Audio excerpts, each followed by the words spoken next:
चार धामों में आखिरी धाम है बद्रीनाथ धाम। ये मंदिर भगवान विष्णु को समर्पित है, जहाँ पर उनकी मूर्ति योग मुद्रा में पाई जाती है, जो अपने आप में अद्भुत है। इसके साथ यहाँ पर उद्भव, भूदेवी, श्रीदेवी, नारद, माँ लक्ष्मी, गणेश जी और कुबेर जी की मूर्तियां स्थापित है। यहाँ हर साल बड़ी संख्या में भक्त आते हैं। ये चार धाम यात्रा का एक हिस्सा है और भगवान विष्णु को समर्पित है। ये उत्तराखंड के चमोली जिले में शक्तिशाली नर और नारायण पर्वत श्रृंखला की गोद में स्थित है। समुद्र तल से 3300 मीटर की ऊंचाई पर बसा ये शहर बद्रीनाथ मंदिर का घर है। बद्री नारायण मंदिर के रूप में भी ये जाना जाता है। बद्रीनाथ मंदिर के बारे में एक आश्चर्यजनक तथ्य है कि 6 महीने के लिए मंदिर बंद होने के समय यहाँ जलाई जाने वाली अखंड ज्योत 180 दिनों से अधिक तक जलती रहती है। कपाट के बंद होने पर भी इस ज्योत का जलते रहना कहीं न कहीं आश्चर्य का विषय है। कब होते हैं भगवान बद्री के दर्शन? बद्रीनाथ मंदिर मई जून में भक्तों के लिए अपने दरवाजे खोलता है और अक्टूबर नवंबर में बंद हो जाता है।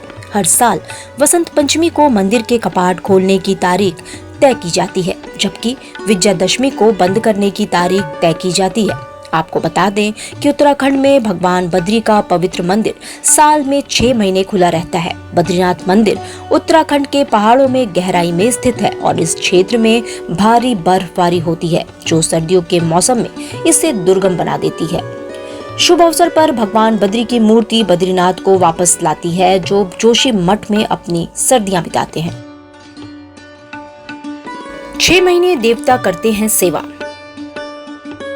इस मंदिर में जब सर्दियों में कपाट बंद हो जाते हैं, तब 6 महीने तक भगवान बद्रीनाथ की सेवा देवता करते हैं। इसका प्रमाण ये है कि जब वापस 6 महीने बाद कपाट खोले जाते हैं, तो 6 महीने पहले अंदर किया गया दीपक जलता रहता है और वहाँ पर साफ सफाई, ताजे पुष्प मिलते हैं, जो कि अपने आप में बहुत आश्चर्यजनक हैं। इसलिए ऐसी मान्यता है कि भगवान बद्रीनाथ की सेवा 6 महीने मनुष्य और 6 महीने देवता करते हैं। कैसे पहुंचे बद्रीनाथ मंदिर? बद्रीनाथ परिवहन के सभी साधनों द्वारा उत्तराखंड के प्रमुख शहरों और उत्तर भारत के शहरों से अच्छी तरह जुड़ा हुआ है। राष्ट्रीय राजधानी से NH 334 और NH 7 के जरिए बद्रीनाथ पहुंचा जा सकता है। कई सरकारी और निजी बसें दिल्ली, देहरादून, हरिद्वार और ऋषिकेश से नियमित रूप से चलती हैं। बद्रीनाथ से निकटतम हवाई अड्डा जॉली ग्रांट हवाई अड्डा देहरादून है, जो 307 किलोमीटर पर स्थित है। ऋषिकेश रेलवे स्टेशन निकटतम रेलवे स्टेशन है, जो 294 किलोमीटर है। तीर्थयात्री बस में सवार हो सकते हैं, साझा टैक्सी पकड़ सकते हैं या बद्रीनाथ के लिए संबंधित स्थान से एक निजी टैक्सी किराए पर ले सकते हैं। शहस्तिदारा हेलीपैड देहरादून से बद्रीनाथ धाम के लिए हेलीकॉप्टर सेवा भी उपलब्ध है। मंदिर बद्रीनाथ हेलीपैड से 1.8 किलोमीटर की दूरी पर स्थित है, जहां सड़क मार्ग से जाया जा सकता है। बद्रीनाथ धाम की पौराणिक कथा। पौराणिक मान्यता के अनुसार एक बार माता लक्ष्मी और भगवान विष्णु से नाराज हो गई। इसके बाद माता लक्ष्मी अपने पीहर समुद्र के घर चली गई। इसके बाद भगवान विष्णु भी दुखी होकर नर नारायण पर्वत के बीच तपस्या करने निकल पड़े। फिर कई सालों बाद देवी लक्ष्मी को अपनी गलती का ज्ञान हुआ, तो वे भगवान विष्णु को ढूंढने के लिए पृथ्वी की ओर प्रस्थान की।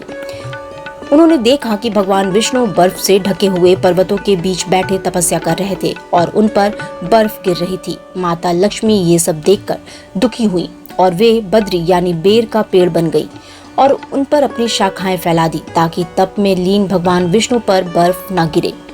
वहीं जब श्रीहरि का तप पूरा हुआ, तो उन्होंने माता लक्ष्मी को बेर के वृक्ष के रूप में देखा।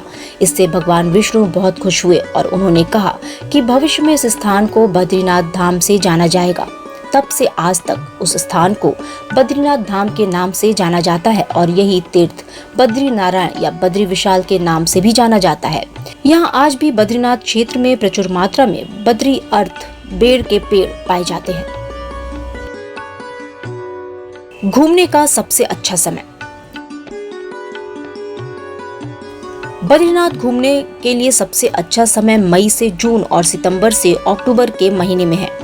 बद्रीनाथ मंदिर 6 महीने के लिए खुलता है और भारी बर्फबारी के कारण ये सर्दियों के मौसम में बंद रहता है। धाम की यात्रा के लिए आदर्श मौसम गर्मी और मानसून के बाद का मौसम है। ग्रीष्मकाल यात्रा के लिए शांत और आरामदायक रहता है। मानसून के मौसम में इस क्षेत्र में भारी बारिश होती है, जिससे भूस्खलन होता है और यात्रा मुश्किल हो जाती है। मानसून के बाद इस क्षेत्र में ठंड और सुखद मौसम का अनुभव होता है। हालांकि सर्दियों में बद्रीनाथ क्षेत्र में भारी बर्फबारी होती है, जिससे सड़कें अवरुद्ध हो जाती हैं और मंदिर बंद रहता है। मूर्तियां सर्दियों के मौसम में जोशीमठ में स्थानांतरित हो जाती हैं और तीर्थयात्री सर्दियों में भगवान बद्री से आशीर्वाद लेने के लिए नरसिंह मंदिर जा सकते हैं। बद्रीनाथ धाम में घूमने की जगह। तप्त कुंड। बद्रीनाथ मंदिर में प्रवेश करने से पहले प्रत्येक श्रद्धालु तप्त कुंड में स्नान अवश्य करता है। तप्त कुंड एक प्राकृतिक गर्म पानी का स्रोत है, जिसमें अग्नि देवता का निवास माना जाता है। ब्रह्म कपाल। ये वो स्थान है जहां पर श्रद्धालु अपने पूर्वजों का श्राद्ध या पिंडदान करते हैं, ताकि उनके पूर्वजों की आत्मा को शांति मिल सके। इस स्थान पर नारायण बलि का भी विधान किया जाता है, ताकि भटक रही पूर्वजों की आत्मा शांत हो जाए। वसुधारा जलप्रपात। वसुधारा जलप्रपात माना गांव से 3 किलोमीटर दूर प्रसिद्ध पर्यटन है। इस झरने का पानी 400 फुट की ऊंचाई से जमीन पर गिरता है। ऐसी मान्यता है कि जो हरि भक्त नहीं होते हैं या पापात्मा या दुराचारी होते हैं, उन पर वसुधारा नहीं गिरती और सच्चे भक्त इस धारा से सराबोर हो जाते हैं। व्यास गुफा।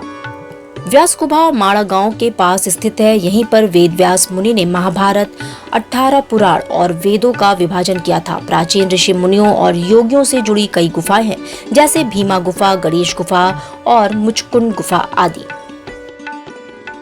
बद्रीनाथ में रहने की सुविधा।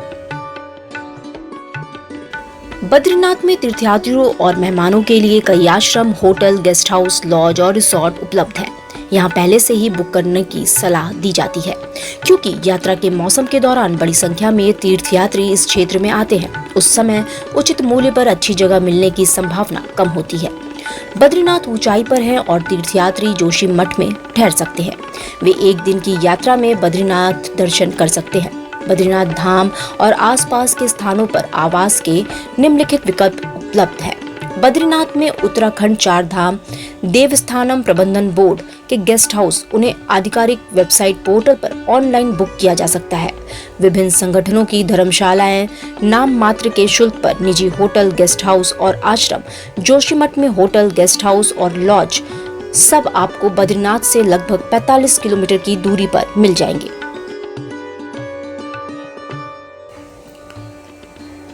Bureau report, live VNS. Digital India का digital new platform live VNS पिछले 7 वर्षों से बनारस की सेवा में। पाइए बनारस के कोने कोने की खबर निष्पक्षता के साथ। लाइव वीएनएस से बनारस की ताज़ा तरीन खबरों के लिए प्ले स्टोर से डाउनलोड कीजिए लाइव वीएनएस ऐप या फॉलो कीजिए लाइव वीएनएस को सोशल मीडिया पर।